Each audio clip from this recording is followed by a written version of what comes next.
son necesarias esas renovaciones, actualizaciones, modernizaciones del marxismo o de cualquier otra teoría? Y vamos a ver muy brevemente la obra del modernizador del marxismo más notable en el siglo XX, que ha sido el francés Althusser, Louis Althusser, aquí está el nombre. Lo he elegido a él, estimado público, porque los intentos de modernización de Althusser son muy similares a los otros pensadores que podríamos mencionar. ¿Por qué es necesario, estimado público, hacer una modernización, una actualización? ¿Por qué es necesaria esta renovación de una teoría? Y esto no es algo típico del marxismo, sino que todas las teorías y todas las religiones lo han necesitado en el curso de la historia. La renovación que se hace periódicamente en el campo marxista tiene algunas semejanzas con las renovaciones que se hacen, por ejemplo, que se han hecho durante siglos o durante 2 milenios en el campo del cristianismo. Y también es algo similar en la estructura general a las actualizaciones que se hacen en el Islam, en las religiones del Asia Oriental, etc. Por una razón fácilmente comprensible. Se necesita siempre poner a tono una teoría anterior con la situación actual. Todas las religiones, las ideologías, etcétera, en algún momento envejecen. Y si no envejecen, por lo menos no están totalmente adecuadas al paso del tiempo. Que, como ustedes ya a su joven edad se han dado cuenta, el paso del tiempo es algo muy veloz. Y por lo tanto, el paso del tiempo implica también la renovación de estructuras sociales, tecnológicas, ideológicas y de todo tipo. Quiero mostrarles brevísimamente en el campo de las religiones cómo se ha hecho esa renovación. Es un ejemplo de 1 minuto. Si ustedes alguna vez toman en sus manos los documentos originales de la Iglesia Cristiana Católica, por ejemplo, los Evangelios, los Hechos de los Apóstoles, las Epístolas y el Apocalipsis, o sea, lo que realmente fue escrito en el siglo I, más o menos por discípulos inmediatos de Jesucristo, ahí no van a encontrar ustedes ni una sola palabra sobre temas como democracia o por pecados muy actuales, pecados, por ejemplo, electrónicos, en falsificación en la transmisión de datos electrónicos.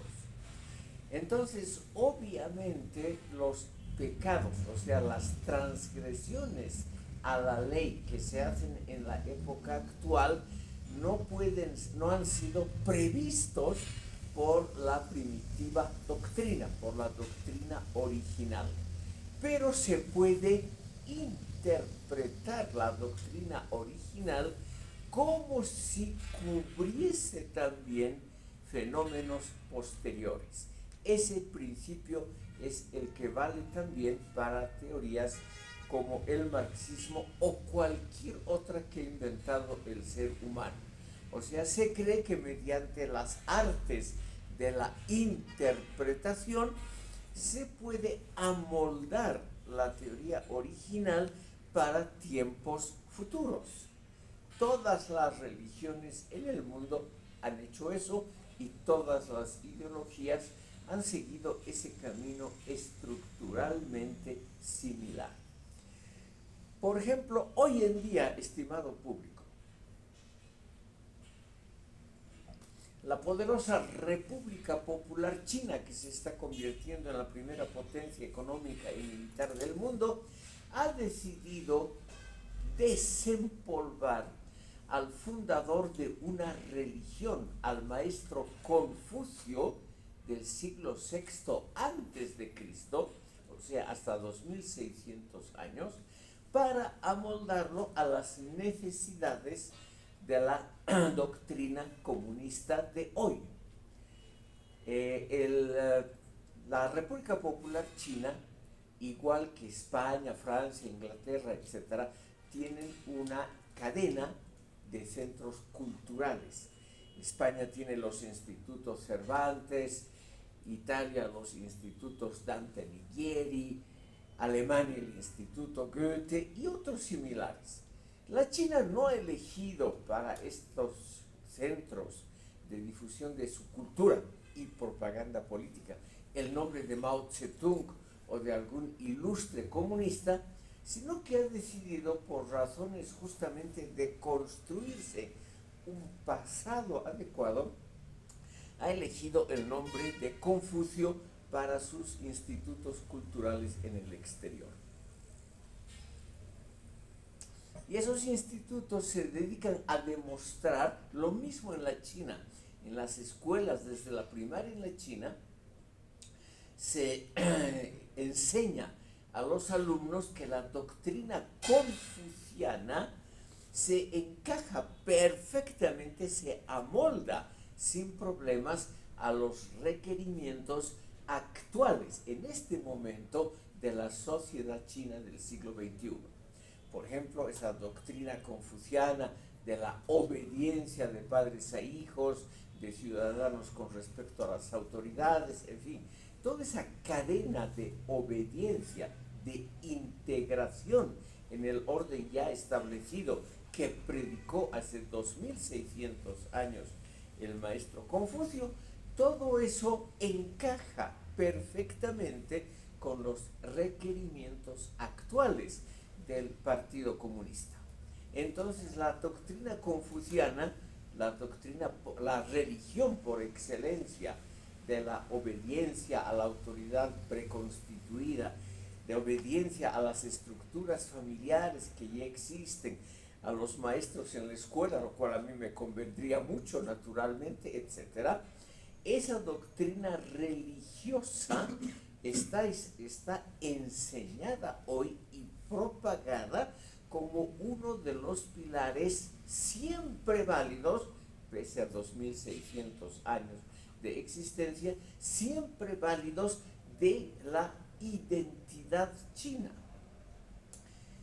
El cristianismo, yo les comentaba que reuniendo todos los documentos originales de la época de Cristo, no se llegan a 100 páginas. Si ustedes, lo que yo aconsejo, tomen en las manos un evangelio, porque hay algunos detalles sociológicamente muy interesantes, van a ver que son escasamente 90 páginas si uno reúne evangelios, el Apocalipsis, etcétera, etcétera. ¿Qué ha hecho la Iglesia a lo largo de siglos y lo sigue haciendo hasta hoy?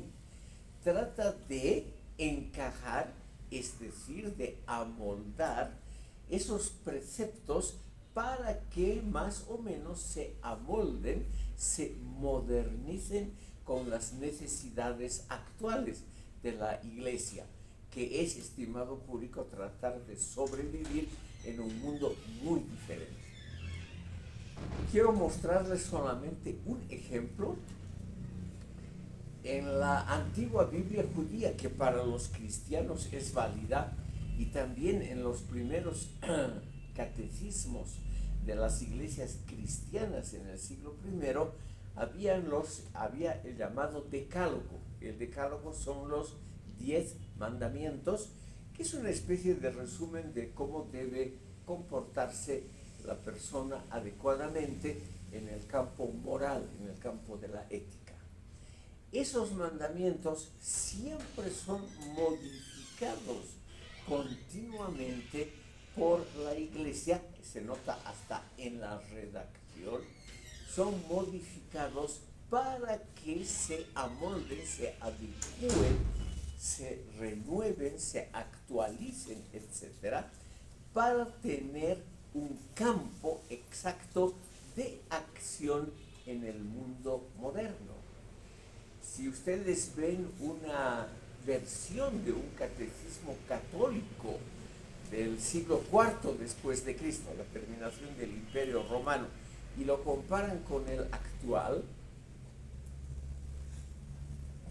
se nota muy claramente que ha habido una modificación, o en términos actuales, una modernización del catecismo para que esté de acuerdo a las épocas actuales. Por ejemplo, en los catecismos antiguos había muchísima insistencia en los mandamientos sexto y noveno que tenían que ver con cuestiones erótico-sexuales. Todo eso ha sido hoy en día suavizado o ha desaparecido de los catecismos actuales, que ya tienen un carácter mucho más moderno. Exactamente lo mismo ha pasado con el marxismo. Y vamos a ver cómo este señor Althusser, realmente en forma, yo diría, bastante creativa, nos ha, para el siglo XX y para el XXI, ha retrabajado el marxismo, lo ha renovado, para que sus conocimientos en el campo de ciencias sociales, etcétera, sean adecuados a la época actual. Quiero mencionar, estimado público, solo una obra de este señor.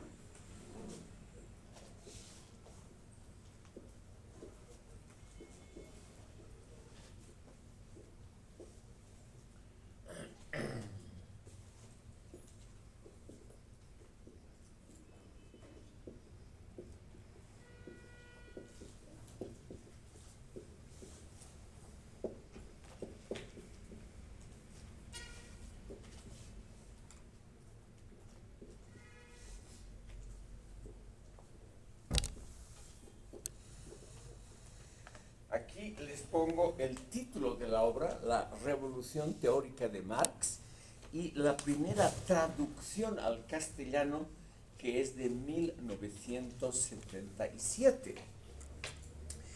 Y aquí Althusser nos muestra, porque es algo que es muy, muy general en todas las obras de los renovadores marxistas, está más o menos la misma tendencia. Él quiere, estimado público, volver al marxismo una corriente sociológica y filosófica científica, es decir, algo acorde con nuestra época, que, como ustedes saben, adora la ciencia.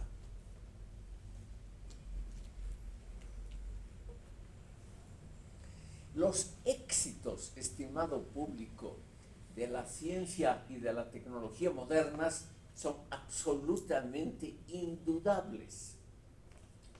El mundo actual en los últimos siglos es un mundo totalmente construido sobre conocimientos científicos aplicados a la tecnología, que son los inventos y procedimientos actuales que todos usamos. Ustedes, por ejemplo, que prácticamente todo el día usan un teléfono celular o están escribiendo con un bolígrafo y no a la antigua con una pluma que había que soplar en tinta cada minuto, ustedes cada minuto, sin darse cuenta, están viviendo con procedimientos y con inventos que realmente son muy nuevos en la historia universal. Y eso nos da una pauta de que ustedes están en forma inconsciente, todos lo hacemos así, inconsciente, usando la tecnología moderna basada en la ciencia, porque esta de todas maneras aligera nuestra vida. Simplemente los procedimientos e inventos actuales son ya irrenunciables, porque realmente simplifican nuestra vida. ¿Y por qué simplifican? Porque están basados precisamente en conocimientos científicos, aunque no se note. Si ustedes usan un teléfono celular, ustedes no se imaginan la cantidad enorme de conocimientos científicos y mejoras tecnológicas que hay adentro de ese pequeño aparato.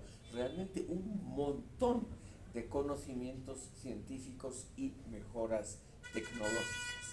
Entonces, obviamente, el marxismo también tenía que seguir esa línea científica. ¿Qué hace el maestro Althusser? Él quiere crear un marxismo científico. Y entonces él escribe un montón de obras. La más representativa es la Revolución Teórica de Marx, donde él demuestra que existen dos etapas totalmente diferenciadas en la creación del maestro fundador Karl Marx.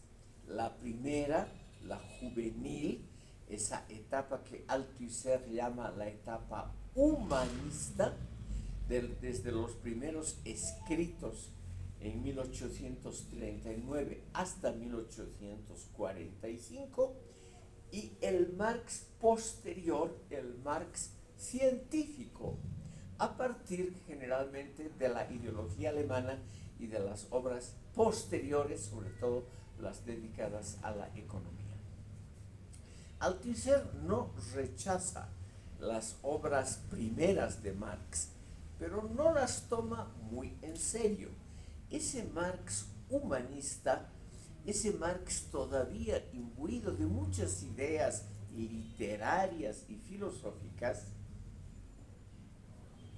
según Althusser, no es el Marx rescatable para los tiempos modernos. El Marx rescatable, según Althusser, es el Marx posterior, el Marx maduro, el Marx que se ha dedicado sobre todo a cuestiones económicas. Entonces, Althusser, para renovar, para modernizar el marxismo, nos presenta la siguiente teoría.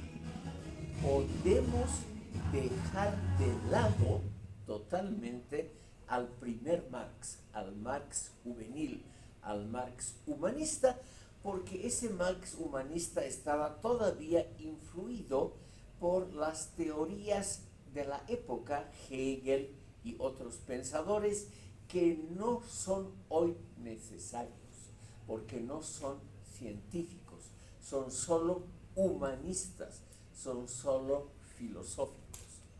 Entonces Althusser nos dice, recién el Marx maduro, el Marx que trabaja con datos de la economía, ese es el Marx científico y por lo tanto es el Marx rescatable para nosotros.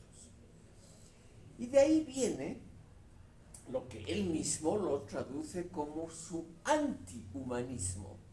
Él cree que esa etapa primera de Marx, sobre todo los famosos manuscritos económico-filosóficos de París de 1844, que esa obra es demasiado humanista, habla de fenómenos como la alienación, o sea, cuando el ser humano no se identifica consigo mismo, con su trabajo, con su entorno, etc. Esas cosas humanistas, filosóficas, no le interesan a Althusser. Lo importante para él son solamente las leyes. Esa es una de las palabras favoritas de él. Las leyes del desarrollo humano que Marx elabora siguiendo preceptos de la economía.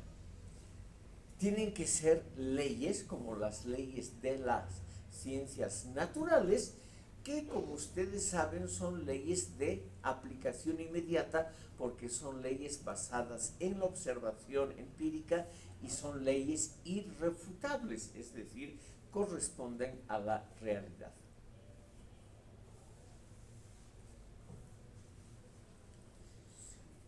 Esta idea estimado público, de que hay un Marx científico, o sea que no se equivoca nunca. Un Marx científico significa alguien que tiene la verdad, que ha descubierto las verdaderas leyes del desarrollo social. No es un divagador, no es un ideólogo, no es un, no es un activista político, sino es un científico.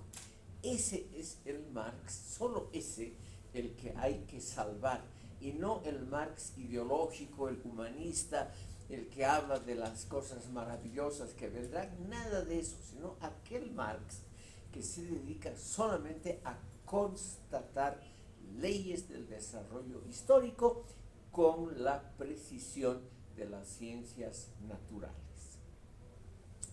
Ustedes pueden imaginarse por qué esa teoría, tanto en Europa como aquí en América Latina, se ha convertido en tan popular. Porque nos da la idea de que Marx sigue siendo válido, porque es alguien que ha descubierto leyes tan válidas, tan sólidas como las leyes de las ciencias naturales, y por lo tanto es un Marx irrefutable. Lo refutable en Marx, o sea, lo que se puede olvidar, lo que no es central, lo que no es necesario para la teoría marxista propiamente dicho, son las elucubraciones ideológicas, palabra que Althusser odia. Es la parte ideológica que hay que no rechazar, pero no es fundamental, no es central, no es perdurable. Y por lo tanto, uno puede estudiar el marxismo científico sin dedicarse a esas cuestiones humanistas del primer Marx, del Marx juvenil. Althusser hace una diferenciación en la segunda etapa, en la etapa científica, eso ya son detalles de segunda importancia, entre la maduración y la plena madurez de Marx. La plena madurez es naturalmente la época a partir de 1860, cuando Marx escribe la crítica de la economía política, los Grundrisse, ese libro de difícil traducción, y El Capital. La popularidad de esta teoría, estimado público, fue asegurada en América Latina por una discípula inmediata de Althusser, una chilena que ha producido obras extraordinariamente leídas en América Latina y recién olvidada en los últimos años. Me refiero a Martha Harnecker, la discípula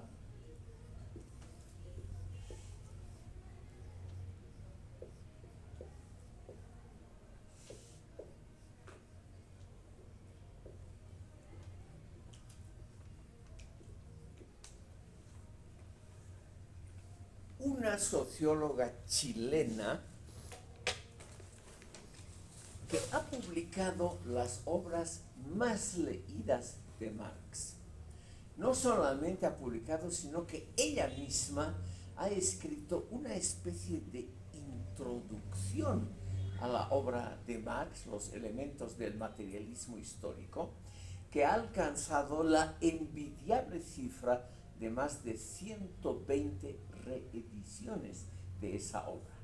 Entonces, estimado público, no hay duda de que es un fenómeno sociológico interesante. ¿Qué hace Martha Harnecker? En un lenguaje sencillo, accesible a toda persona,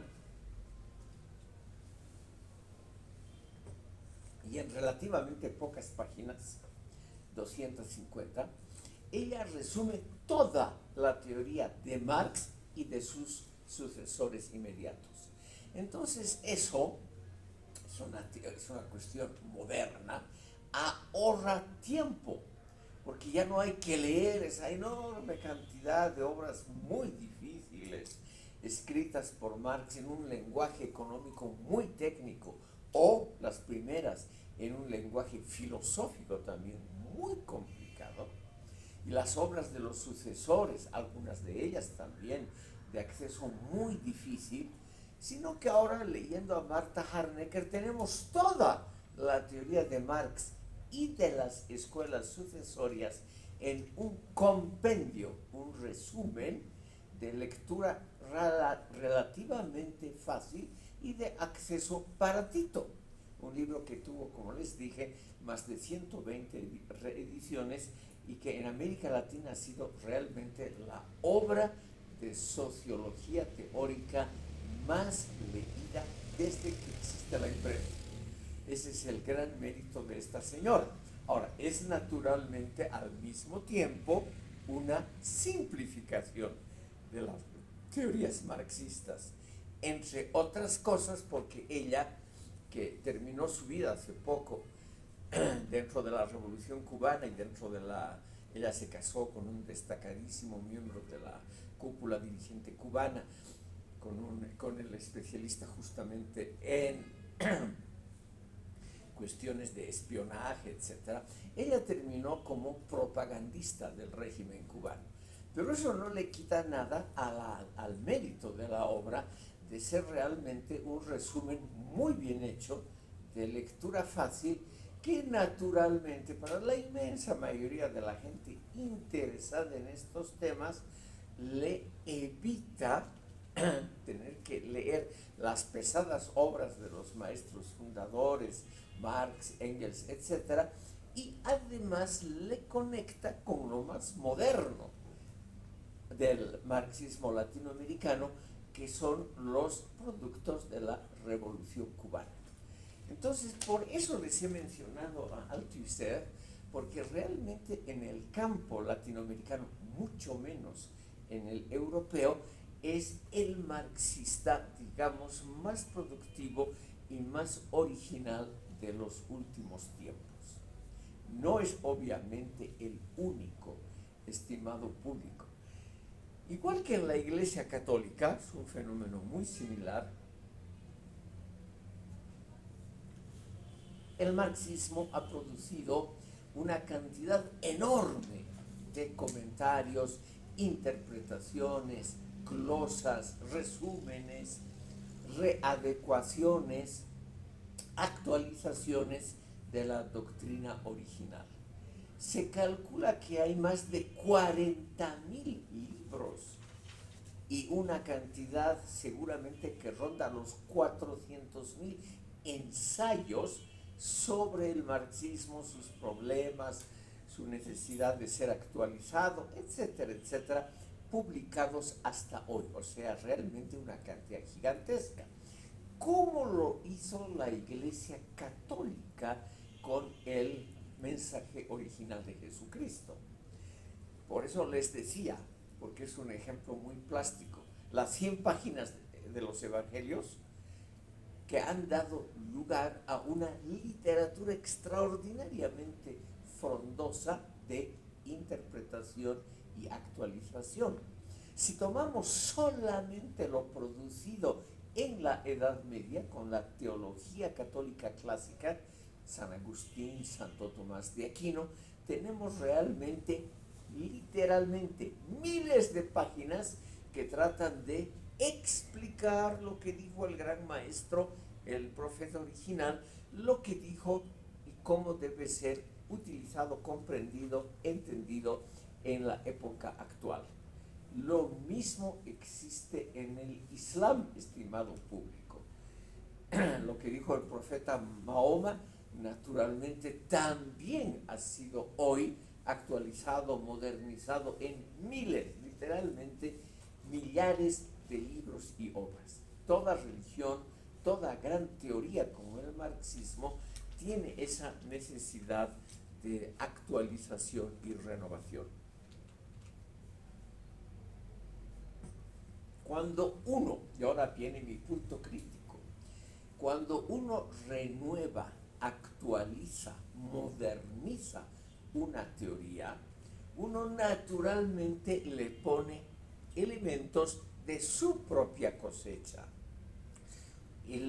Hasta el pensador más fiel, estimado público, cuando trata de explicar una teoría antigua para lectores modernos, necesariamente le pone algo de su época, de su pensamiento, de su entorno cultural. Eso es indudable e inevitable.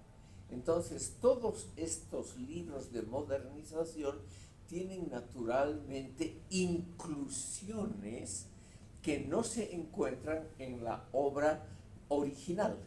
Les quiero dar solamente un ejemplo muy famoso. En esa época de la Edad Media, donde la gente tenía mucho más tiempo que hoy, y donde ya habían universidades, un famoso justamente catedrático universitario, Santo Tomás de Aquino, el más famoso de todos los teólogos y filósofos de la Edad Media, escribió obras extremadamente voluminosas. La Suma Teológica, hasta hoy, el título ya lo dice casi todo, una suma, o sea, un compendio que abarca todo. La Suma Teológica de Santo Tomás, en la edición más modesta, tiene sus 30 volúmenes. O sea, estimado público, es algo inmensamente mayor que los modestos evangelios del comienzo de la religión cristiana. Y sin embargo, Santo Tomás murió dejando inconclusa su gran obra. Él murió con la conciencia de que no había terminado de explicar toda la riqueza, todo el brillante contenido de los evangelios. Ven ustedes cómo de 100 páginas se puede llegar a una obra de 120,000 páginas fácilmente, explicando, interpretando, analizando. Por eso les he puesto aquí estos conceptos que son inherentes a toda obra intelectual del ser humano. Quiero mostrarles que aquí en Bolivia hay un autor catedrático de esta universidad que se ha preocupado intensamente por Althusser, por reconstruir la teoría, por mostrar sus puntos fuertes, pero también sus puntos débiles. Es un catedrático de esta universidad, Carlos Bedregal,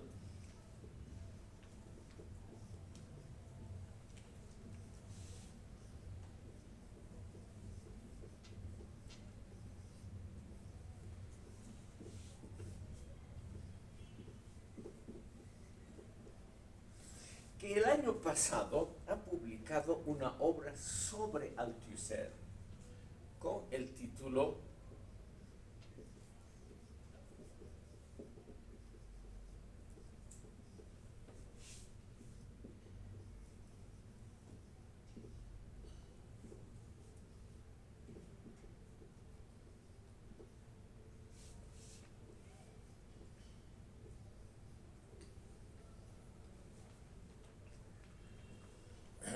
Esta obra les recomiendo a aquellos que se interesan por el destino de la obra de Althusser, porque es un buen resumen, es un libro cortito de unas 150 páginas, es un buen resumen de toda la teoría de Althusser y al mismo tiempo una crítica a ese intento de separar el Marx juvenil humanista del Marx maduro científico. Y naturalmente la consecuencia inmediata que es dejar de lado los elementos humanistas de Marx.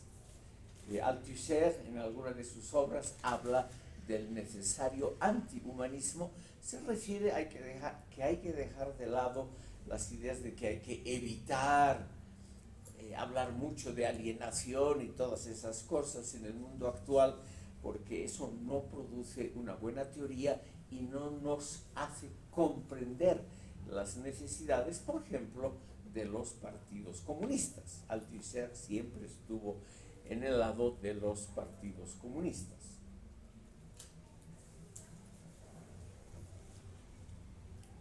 El animal ideológico de Carlos Bedregal tiene una gran ventaja, estimado público, que quisiera yo señalar. ¿Por qué es peligroso dejar de lado los aspectos humanistas de los padres fundadores Marx y Engels?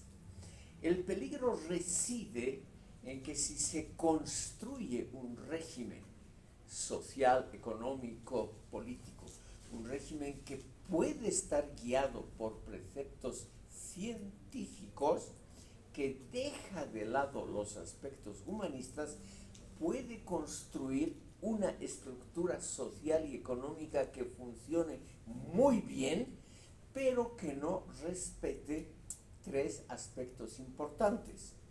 Los seres humanos tenemos necesidad de un poco de libertad interpretativa. El primer aspecto, o sea, no nos gusta que nos expliquen todo desde arriba, sino que tenemos el deseo que está muy profundamente arraigado de nosotros mismos producir nuestra interpretación de lo que leemos o de lo que vemos en nuestra circunstancia.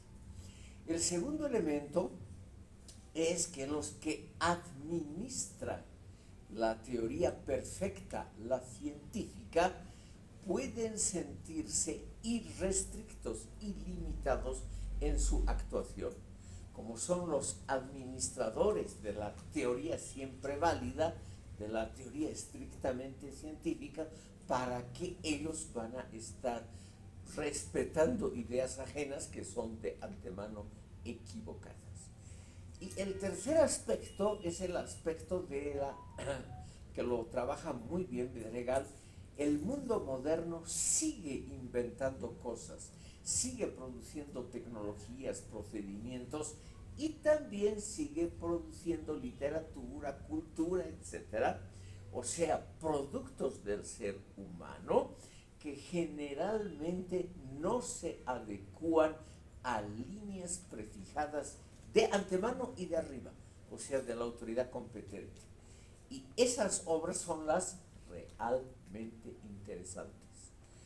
Lo realmente interesante en la producción artística, literaria, filosófica, sociológica, es la producción que se separa, que mira críticamente lo que pasa en el mundo y que no es meramente una receta, una explicación de lo que ya han dicho los padres fundadores.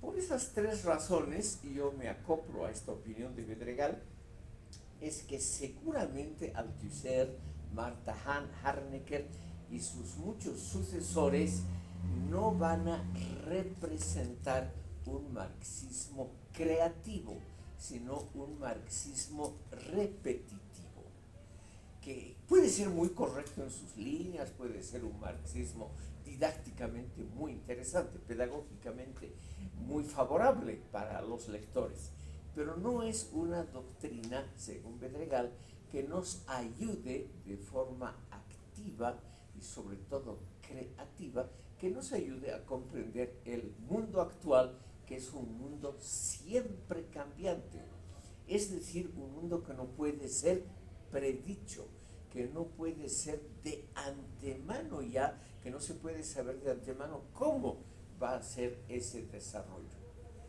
Las ciencias naturales son ciencias predictivas.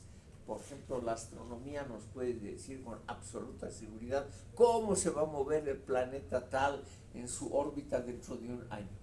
O un estudio médico nos puede decir si actúan tales bacterias y tales virus, el paciente se va a morir en tal tiempo.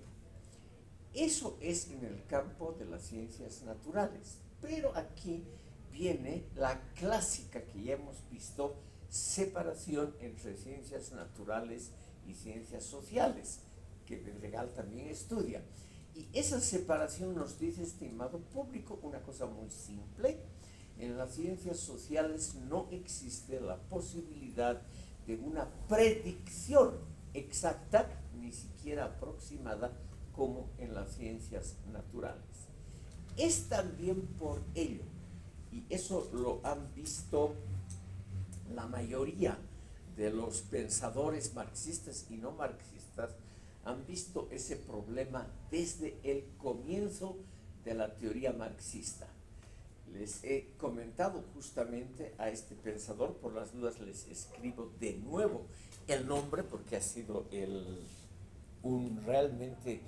alguien que se ha anticipado, un precursor en todo el sentido de la palabra.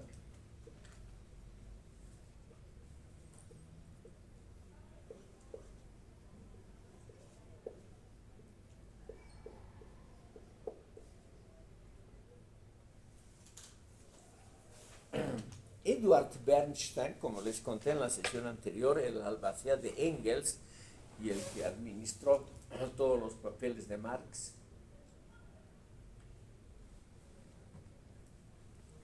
fue el primero en notar que justamente la parte débil del marxismo estaba en su función predictiva. Las dos grandes predicciones de Marx, la pauperización creciente del proletariado y la polarización incesante de la estructura social, no se llevaron a cabo. Por lo tanto, según Bernstein, y Bernstein usó solo números y datos empíricos, por lo tanto había que dudar del potencial predictivo del marxismo. El marxismo, según Bernstein, nos podía dar pautas muy generales, pero ninguna pauta precisa de comportamiento y de acción. Y si el elemento predictivo resultaba débil, según Bernstein, del marxismo, entonces lo rescatable del marxismo era precisamente la ética marxista humanista contra los fenómenos de alienación y explotación. Es decir, el elemento moral del marxismo era lo profundamente rescatable. Como ven ustedes, son dos posiciones, la de Althusser y la de Bernstein, dos posiciones completamente opuestas de cómo se debe interpretar el marxismo. Los unos tienden a reforzar la idea de que el marxismo es una ciencia como cualquiera de las ciencias naturales, o sea, una ciencia segura, predictiva, exacta. Y los otros dicen lo rescatable es más bien lo otro, la posición ética de Marx contra los fenómenos de alienación y explotación, una tendencia que se acerca a la religión. Porque la mayoría de las religiones, en sus comienzos, en sus núcleos, son religiones de amor al prójimo. Entonces vemos aquí, estimado público, y con esto quisiera cerrar este pequeño capítulo sobre los renovadores, que se puede naturalmente pensar el marxismo como cualquier otra teoría desde diferentes ángulos. Yo simplemente he querido mostrarles a ustedes dos posibilidades de interpretación del marxismo, la estrictamente científica y la que podríamos llamar ética, las dos con elementos y argumentos de buen peso. Quiero ahora, estimado público, mostrarles en América Latina el desarrollo posterior del marxismo para llegar a alguien a que vamos a dedicar la próxima sesión, que es René Zavaleta Mercado, el pensador marxista más notable que ha habido en Bolivia, pero que ha tenido algunos predecesores en el campo latinoamericano. Y es bueno conocer por lo menos a dos o tres de ellos, porque las teorías de Zavaleta nunca vienen completamente solas. Son elementos que son pensados, reflexionados siempre por pensadores contemporáneos o un poco antes de Zavaleta, que han trabajado temas muy afines. Quiero mencionarles sobre todo a tres pensadores latinoamericanos. Voy a anotar aquí los nombres.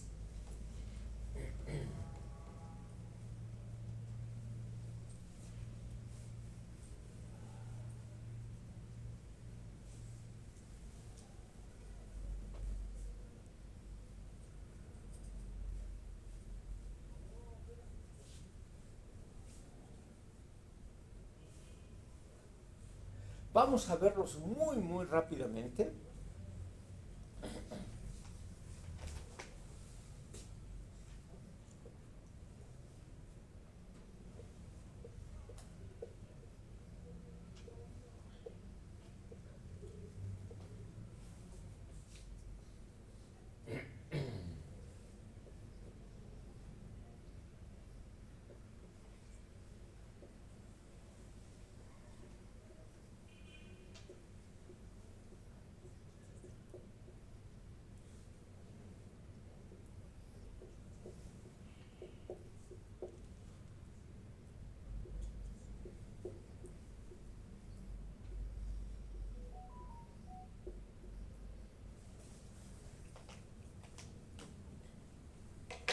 Agustín Cueva es un pensador ecuatoriano que en 1987 publicó su obra cumbre llamada El marxismo latinoamericano, historia y problemas actuales. Es una obra que ha recibido muchas reediciones. Por ejemplo, hay una reedición argentina. La institución Claxo, el Consejo Latinoamericano de Ciencias Sociales, ha reeditado la obra de Agustín Cueva a partir de 1987 varias veces. El marxismo latinoamericano, historia y problemas actuales. El gran mérito de Cuevas es haber mencionado que el marxismo es evidentemente la gran teoría de la época. Como él dice, el horizonte insustituible teóricamente de la época actual. Pero es como toda obra humana, presenta falencias, carencias, problemas, en una palabra, en su aplicación a la realidad latinoamericana y a la actual. Luego quería mencionarles al ecuatoriano mexicano, después nacionalizado mexicano, Bolívar Echeverría, quien ha publicado, sobre todo aquí en Bolivia, algunos textos muy leídos sobre el elemento progresista del catolicismo barroco. Es algo que aquí ha gustado mucho, la teoría, estimado público, de que la religiosidad popular, no la oficial, no la religiosidad que aparece en las obras de intelectuales, sino la práctica cotidiana de las masas populares, que ese es el elemento rescatable de la religiosidad, sobre todo como fue practicada en el siglo XVIII, en la época barroca. Es una teoría muy interesante porque nos muestra que la modernidad científico-tecnológica no es para Bolívar Echeverría la última palabra, sino la última palabra está precisamente en el aspecto ético, porque la religiosidad popular sería una ética del amor práctico al prójimo, una ética de la solidaridad entre los seres humanos y de ayuda mutua. Y por lo último tenemos la obra muy grande del pensador argentino Atilio Borón, Atilio A. Borón.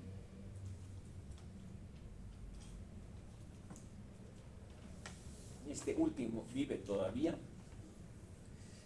Y él ha publicado un título, su obra más conocida, La teoría marxista hoy, problemas y perspectivas.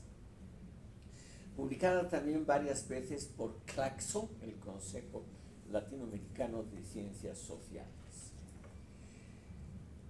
Todos estos, estimado público, estos autores nos presentan, así sea en forma parcial, algunos elementos que también van a estar en la obra de René Zavaleta Mercado, como les decía, al que vamos a dedicar toda la próxima sesión. Quiero simplemente adelantar que Zavaleta Mercado, con toda seguridad, es uno de los grandes pensadores marxistas del hemisferio latinoamericano. En sus más de 60 años de existencia, la revolución cubana no ha producido un pensador marxista que esté a la altura de René Zavaleta Mercado. No hay absolutamente nadie en 60 años de producción teórica de la revolución cubana que haya producido ni de lejos una obra que se asemeje a la notable teoría de René Zavaleta Mercado. Por eso tenemos que dedicarle una sesión especial. De todas maneras, estimado público, veremos muy rápidamente. Además, les ruego, por favor, que se inscriban en esta lista de asistencia. Muchas gracias.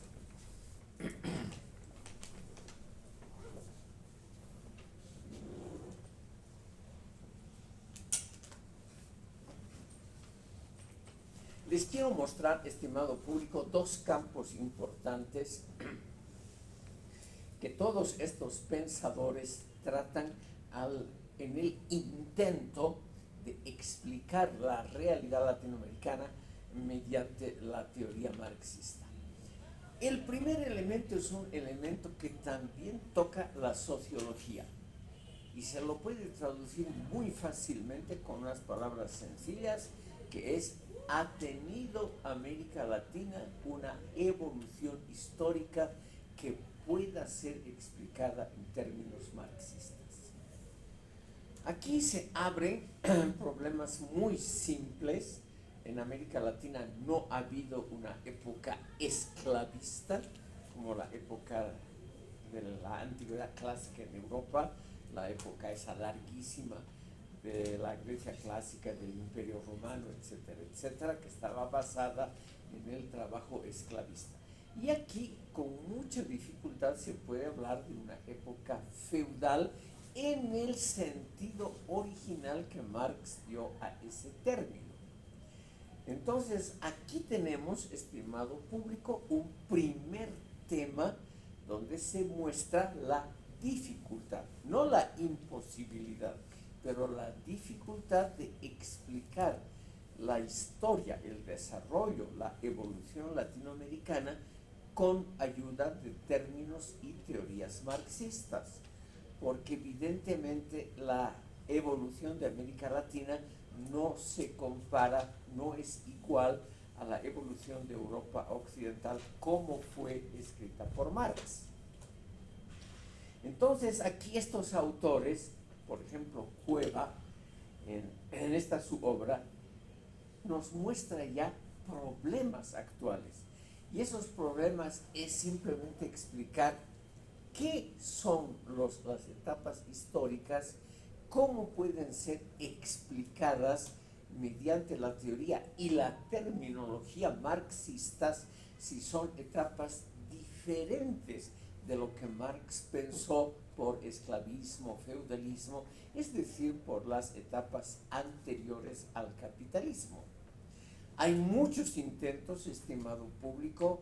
Marx dejó algunas notas sobre el modo asiático de producción, que no fue publicado en vida, pero él dejó muchas anotaciones sobre esa temática. Se ha tratado de usarlas en América Latina para explicar la evolución histórica con ese teorema del modo asiático de producción.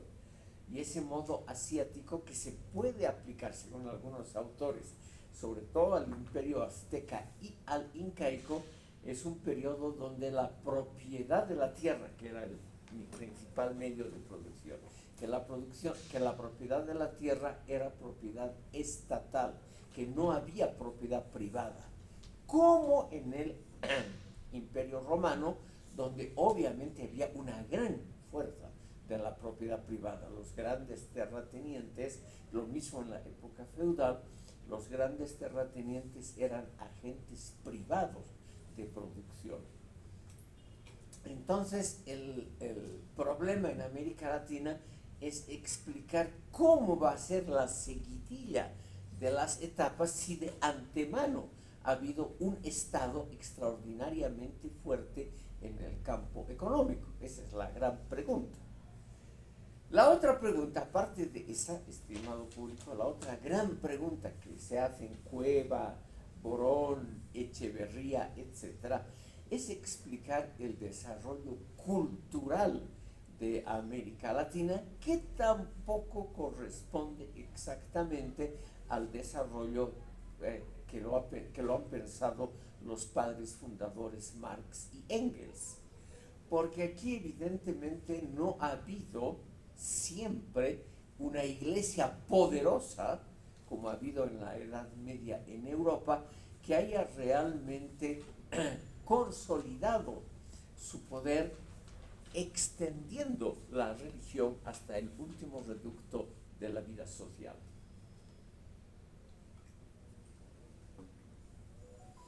Aquí en primer lugar hay el problema de las fuentes prehispánicas escritas son muy escasas y es muy complicado tratar de explicitar en forma clara, por ejemplo, cómo era la estructura social del Imperio Azteca o del Incaico, porque realmente las fuentes son muy escasas.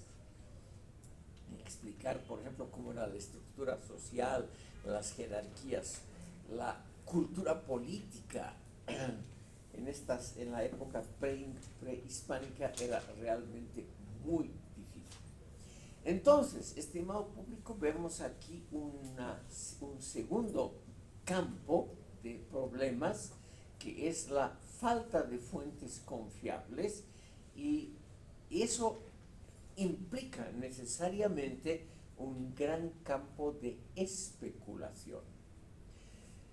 Estos autores, por ejemplo, se han dedicado a criticar esas teorías que decían que el imperio incaico era socialista. Aquí ha habido en Bolivia un gran precursor de esa teoría, que ya lo hemos mencionado en una sesión posterior, por eso no vuelvo a él, Tristán Marov y su libro La justicia del Inca de 1926, que es realmente una obra precursora, sobre todo en la teoría de Tristán Marov de que el imperio incaico era un régimen socialista al que habría que volver, porque precisamente presentaba elementos de un futuro promisorio al ser ya un experimento socialista. Pero hay muchos autores que han contradicho esa teoría, que han presentado argumentos valiosos de orden historiográfico, un poco aburridos para discutirlos aquí a toda velocidad, que demuestran que no era un régimen socialista, sino el régimen normal que había ocurrido en gran parte del mundo, por ejemplo en la China, donde el Estado central era muy fuerte, pero cuya clase dominante no era la poseedora de la tierra, sino la burocracia, o en términos modernos, o en términos más antiguos, los que tenían posiciones importantes en la corte, en la estructura social de esos imperios. Y el tercer elemento, estimado público, que también dificulta la explicación la explicación del modo de producción y del modo de vida en las sociedades latinoamericanas, y sobre todo en el periodo prehispánico, es naturalmente la falta de una ideología general que estuviese asentada en una religión o en una ideología predominante. Seguramente aquí se estaba formando algo así. Con toda seguridad había aquí un gran potencial para establecer una especie de cultura general que hubiese dominado las sociedades prehispánicas. Pero la conquista española llegó justamente, estimado público, cuando estos imperios azteca, incaico y maya recién se estaban desarrollando. O sea, en el comienzo mismo fueron eliminados estos imperios. No se pudieron desarrollar tal vez con la brillantez, con la originalidad que hubiera sido el caso. Entonces aquí, estimado público, lo que hay, y esto dicen estos tres autores, hay una interpretación marxista muy aproximada y muy naturalmente proclive a ser criticada, porque toda explicación marxista de una seguidilla de etapas sociales de acuerdo a la propiedad de los medios de producción puede fallar, porque la propiedad de los medios de producción ha sido siempre el Estado centralizado, en el imperio azteca, en el incaico, etc. Entonces es muy complicado el explicar todo un enorme y largo proceso histórico mediante un esquema que posiblemente ha sido el correcto para Europa Occidental, pero que es muy complejo de explicarlo aquí en términos marxistas para América Latina. El último aspecto, estimado público, es explicar la estructura social latinoamericana del presente de acuerdo a términos marxistas, porque aquí siempre ha habido en todos los países latinoamericanos, por ejemplo, una capa campesina, una base campesina muy amplia, a veces con propiedad de sus parcelas de tierra, a veces no, una diversidad muy grande en la propiedad agraria y también una diversidad en la estructura social, por ejemplo, la existencia, y eso se puede comprobar históricamente, muy grande de clases medias, por ejemplo, durante la época colonial. La existencia de una enorme clase media desde la época colonial no encaja bien en las teorías marxistas, sobre todo de una reducción paulatina de la clase media, como lo predijo Marx. Esos son, estimado público, algunos de los problemas con los que se confronta la teoría marxista en América Latina. Lo más interesante es lo que vamos a ver en la próxima sesión, en la obra de un gran boliviano como fue René Zabaleta Mercado. Lamentablemente murió muy joven. Él nació en 1937 y ya murió en 1984, en la flor de su producción, que nos hubiera dejado probablemente una obra mucho más amplia y más rica de la que fue realmente coartada con su muerte en la mejor época de su producción. Lamentablemente tenemos que terminar aquí, estimado público, por razones de horario, y les agradezco por su presencia.